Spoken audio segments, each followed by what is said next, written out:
ಇವತ್ತು ಮಳೆ ಬೀಳ್ತಿತ್ತು. ಸೊ ನಾನು ಇವತ್ತು ಒಂದು ರೆಸಿಪಿ ಕೇಳಿದ್ದೆ ನಮ್ಮಮ್ಮಗೆ ಮಾಡಿಕೊಡಿ ಅಂತ. ಸೊ ನಮ್ಮಮ್ಮ ಮಾಡಿಕೊಟ್ಟಿದ್ರು. ಆ ರೆಸಿಪಿ ಪ್ರಿಪ್ರೇಷನ್ನ ಸಹ ನಾನು ಈ ವ್ಲಾಗಲ್ಲಿ ಇನ್ಕ್ಲೂಡ್ ಮಾಡಿದ್ದೀನಿ.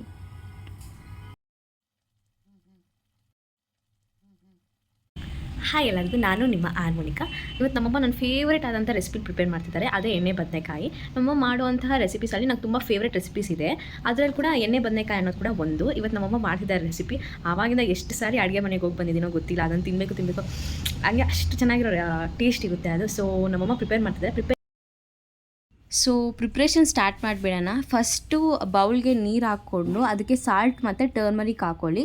ಬಿಕಾಸ್ ಬ್ರಿಂಜಾಲ್ಸ್ನ ನಾವು ವಾಶ್ ಮಾಡಬೇಕು ಫಸ್ಟು ಕ್ಲೀನಾಗಿ. ಅದ್ರ ಮೇಲೆ ಕೆಮಿಕಲ್ಸ್ ಸ್ವಲ್ಪ ಹಾಕಿರ್ತಾರೆ, ಬಿಕಾಸ್ ಪೆಸ್ಟಿಸೈಡ್ಸ್ ಮೋಸ್ಟ್ಲಿ ಇರ್ತದೆ.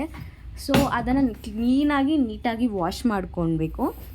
ಸೊ 5 ಮಿನಿಟ್ಸ್ ಅದರಲ್ಲೇ ಬಿಡಿ. ನೆಕ್ಸ್ಟು ಬೇಕಾಗಿ ಆನಿಯನ್ ಮತ್ತು ಟೊಮ್ಯಾಟೊ 1.5 ಮೀಡಿಯಮ್ ಸೈಜ್ಡು, ಮತ್ತು ಕೊತ್ತಂಬರಿ ಸ್ವಲ್ಪ, ತೆಂಗಿನ ತುರಿ ಸ್ವಲ್ಪ, ಬೆಳ್ಳುಳ್ಳಿ 1 ಮೀಡಿಯಮ್ ಸೈಜ್ದು, ಶುಂಠಿ 2 ಇಂಚು, ಯಾಲಕ್ಕಿ 2, ಚಕ್ಕೆ 2 ಇಂಚು, ಲವಂಗ 5. ನೆಕ್ಸ್ಟು ಬೇರೆದಕ್ಕೆ ಬಂದರೆ ಪ್ಲೇಟ್ ಖಾರದ ಪುಡಿ 1 ಸ್ಪೂನು, ಧನಿಯಾ ಪುಡಿ 3 ಸ್ಪೂನು, ಅರಿಶಿನ 1/4. ನೆಕ್ಸ್ಟು ಪ್ಯಾನ್ನ ಹೀಟ್ ಮಾಡ್ಕೊಳ್ಳಿ, ಬಿಕಾಸ್ ಕಡಲೆ ಬೀಜನೆಲ್ಲ ಹುರ್ಕೊಬೇಕು. ಸೊ ಪ್ಯಾನ್ ಹೀಟ್ ಆಗಲಿ. ಸೊ ಇವಾಗ ಪ್ಯಾನ್ ಹೀಟ್ ಆಗಿದೆ. ಇವಾಗ ಕಡಲೆ ಬೀಜ ಇಟ್ಕೊಂಡಿದ್ವಲ್ಲ 2 ಟೇಬಲ್ ಸ್ಪೂನು, ಆ ಕಡಲೆ ಬೀಜನ ಹಾಕ್ಕೊಂಡು ನೀಟಾಗಿ ಹುರ್ಕೊಳ್ಳಿ.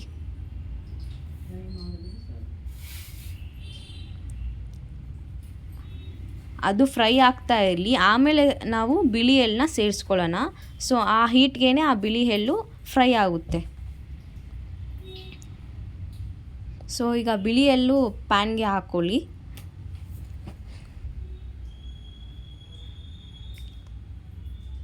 ಅದನ್ನು ಸಹ ನೀಟಾಗಿ ಫ್ರೈ ಮಾಡ್ಕೊಳ್ಳಿ ಕಡಲೆ ಬೀಜ ಜೊತೆಗೆ. ನೆಕ್ಸ್ಟು ಅದನ್ನು ಸೈಡ್ಗಿಡಿ ತೆಗೆದು, ನೆಕ್ಸ್ಟು ಈಗ 2 ಟೇಬಲ್ ಸ್ಪೂನ್ ಆಯಿಲ್ ಹಾಕ್ಕೊಂಡು ಆಯಿಲ್ನ ಹೀಟ್ ಮಾಡ್ಕೊಳ್ಳಿ.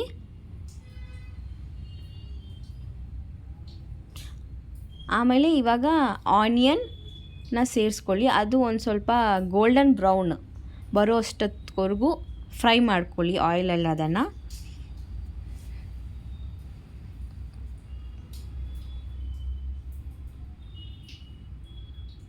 ಸೊ ಅದು ಫ್ರೈ ಆದಮೇಲೆ ನೆಕ್ಸ್ಟ್ ಇಂಗ್ರೀಡಿಯೆಂಟೇ ಬೆಳ್ಳುಳ್ಳಿ, ಅದನ್ನು ಸಹ ಫ್ರೈ ಮಾಡ್ಕೊಳ್ಳಿ. ಇದೆಲ್ಲ ನಮ್ಗೆ ಬೇಕಾಗಿರೋದು ಬಂದು ಮಿಕ್ಸಿಯಲ್ಲಿ ಪೇಸ್ಟ್ ಮಾಡ್ಕೊತೀವಿ. ಸೊ ಇದನ್ನೆಲ್ಲ ಫ್ರೈ ಮಾಡ್ಕೊಬೇಕು ನಾವು. ಸೊ ನೆಕ್ಸ್ಟ್ ಇಂಗ್ರೀಡಿಯೆಂಟೇ ಟೊಮ್ಯಾಟೊ, ಅದನ್ನು ಸಹ ಫ್ರೈ ಮಾಡ್ಕೊಳ್ಳಿ. ಅದು ಒಂದು ಸ್ವಲ್ಪ ಮೆತ್ತಗೆ ಸಾಫ್ಟ್ ಆಗಲಿ, ಆವಾಗವರೆಗೂ ಫ್ರೈ ಮಾಡ್ಕೊಳ್ಳಿ. ನೆಕ್ಸ್ಟು ಫ್ರೈ ಮಾಡ್ಕೊಂಡಾದ್ಮೇಲೆ ಮಿಕ್ಸಿಯಲ್ಲಿ ನಾವು ಇವಾಗ ಫ್ರೈ ಮಾಡ್ಕೊಂಡಿದ್ದಂತಹ ಆನಿಯನ್, ಬೆಳ್ಳುಳ್ಳಿ, ಟೊಮ್ಯಾಟೊನ ಹಾಕ್ಕೊಳ್ಳಿ.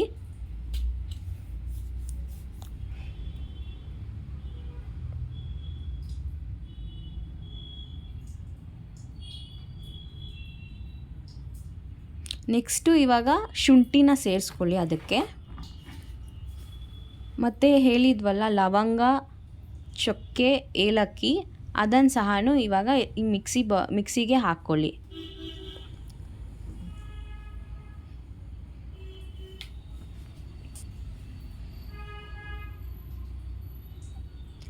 ನೆಕ್ಸ್ಟು ಫ್ರೈ ಮಾಡಿದಂತಹ ಕಡಲೆ ಬೀಜ ಮತ್ತು ಎಳ್ಳನ್ನ ಅದನ್ನು ಸಹ ಮಿಕ್ಸಿಗೆ ಹಾಕ್ಕೊಳ್ಳಿ.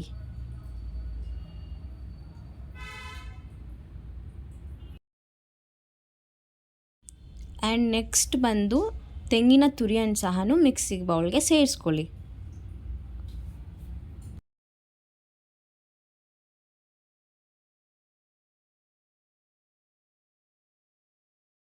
ನೆಕ್ಸ್ಟ್ ಇಂಗ್ರೀಡಿಯೆಂಟೇ ಮೇನ್ ಇಂಗ್ರೀಡಿಯೆಂಟ್ ಕೊತ್ತಂಬರಿ, ಅದನ್ನು ಸಹ ಮಿಕ್ಸಿಗೆ ಹಾಕ್ಕೊಳ್ಳಿ. ನೆಕ್ಸ್ಟು ಇವಾಗ ಇದನ್ನು ಬ್ಲೆಂಡ್ ಮಾಡೋದೆ.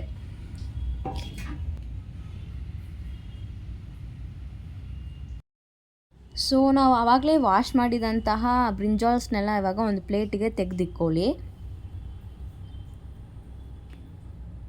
ಸೊ ನಾವು ಆವಾಗಲೇ ಮಾಡಿದಂತಹ ಬ್ಲೆಂಡಿಂಗ್ಗೆ ಇದು ಮಿಕ್ಸಿಯಲ್ಲಿ.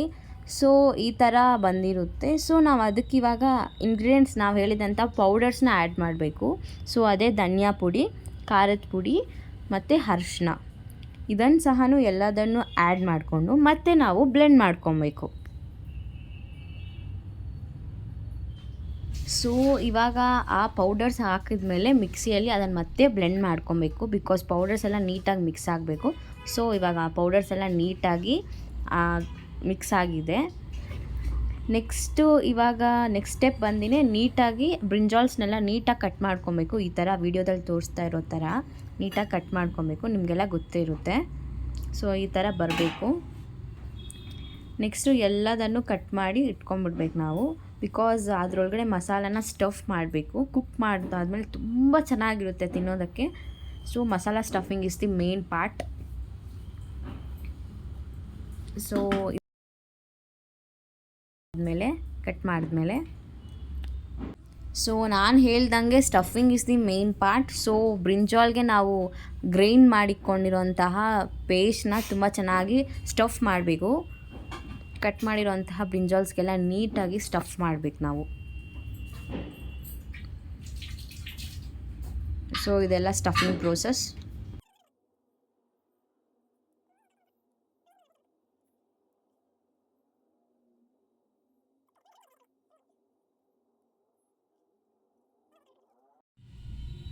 ಸೊ ಅಂತೂ ಇಂತೂ ಎಲ್ಲ ಬ್ರಿಂಜಾಲ್ಸ್ಗೂ ನಾವು ಸ್ಟಫ್ ಮಾಡಿಬಿಟ್ವಿ ಮಸಾಲ ಒಂದಿಗೆ. ಸೊ ನೆಕ್ಸ್ಟ್ ಬಂದಿದೆ ಕುಕ್ಕಿಂಗ್. ಸೊ ಫಸ್ಟು ನಾವು ಕುಕ್ಕರ್ನ ಒಂದು ಇಟ್ಕೊಬೇಕು. ನೆಕ್ಸ್ಟ್ ಅದಕ್ಕೆ ಒಂದು 4 ಟೇಬಲ್ ಸ್ಪೂನ್ ಅಷ್ಟು ಆಯಿಲ್ ಹಾಕ್ಕೊಬೇಕು. ಸೊ ಆಯಿಲ್ ಹೀಟ್ ಆಗಿದೆ ಇವಾಗ. ನೆಕ್ಸ್ಟು ನಾವು ಮಸಾಲ ಪೇಸ್ಟ್ನ ಹಾಕ್ಕೊಳ್ಬೇಕು. ಯಾವ ಮಸಾಲ ಪೇಸ್ಟ್ ಅಂದರೆ ಮಿಕ್ಸಿಯಲ್ಲಿ ಗ್ರೈಂಡ್ ಮಾಡಿರೋಂತಹ ಮಸಾಲ ಪೇಸ್ಟ್. ಬ್ರಿಂಜಾಲ್ಗೆ ಸ್ಟಫ್ ಮಾಡಿರೋ ಸೇಮ್ ಪೇಸ್ಟೇ ನಾವು ಕುಕ್ಕರ್ಗೆ ಸಹ ಹಾಕ್ಕೊಬೇಕು. ನೆಕ್ಸ್ಟು ಆ ಮಸಾಲ ಪೇಸ್ಟ್ನ ಹಸಿ ವಾಸನೆ ಹೋಗೋವರೆಗೂ ನಾವು ಆಯಿಲಲ್ಲಿ ಫ್ರೈ ಮಾಡ್ಕೊಬೇಕು.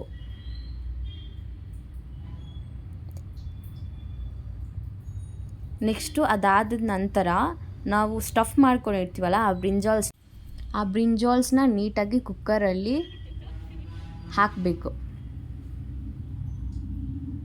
ಸೊ ಎಲ್ಲ ಬ್ರಿಂಜಾಲ್ಸ್ನು ಕುಕ್ಕರಲ್ಲಿ ಹಾಕಿದ್ಮೇಲೆ ಒಂದು ಸಾರಿ ಅದನ್ನು ಫ್ರೈ ಮಾಡ್ಕೊಬೇಕು. ಅದನ್ನು ಮಿಕ್ಸ್ ಮಾಡ್ಕೊಬೇಕು.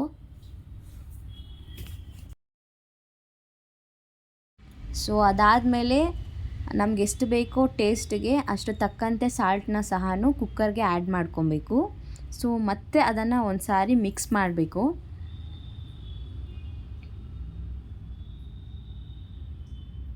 ಆ ಮಿಕ್ಸಿಂಗ್ ಎಲ್ಲ ಆಗೋದ್ಮೇಲೆ ಒಂದು ಸ್ವಲ್ಪ ವಾಟರ್ನ ಆ್ಯಡ್ ಮಾಡಬೇಕು.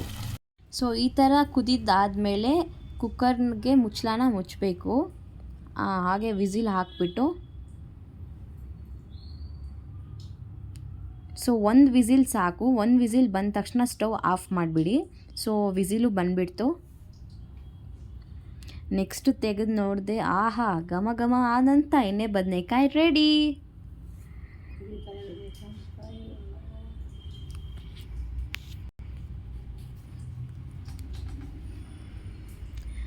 ಸೊ ಕುಕ್ಕರ್ ಮುಚ್ಚಳ ಓಪನ್ ಮಾಡಿದ್ಮೇಲೂ ಸಹ ನಾವು ಈ ಎಣ್ಣೆ ಬದನೆಕಾಯಿನ ಕುದಿಸ್ಬೇಕು.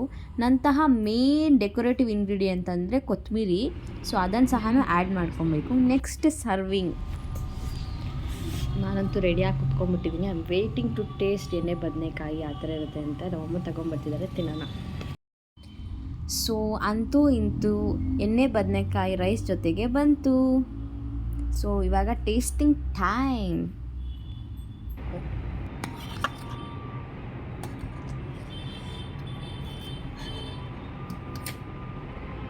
ಬದನೆಕಾಯಿ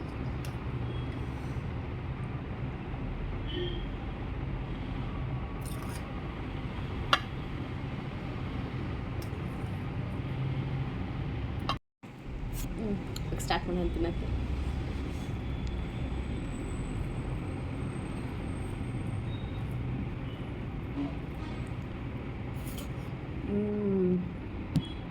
ಸೂಪರ್, ಅಮೇಝಿಂಗ್. ಇವಾಗ main guest of the dinner ಅಂದರೆ ಬದನೆಕಾಯಿ.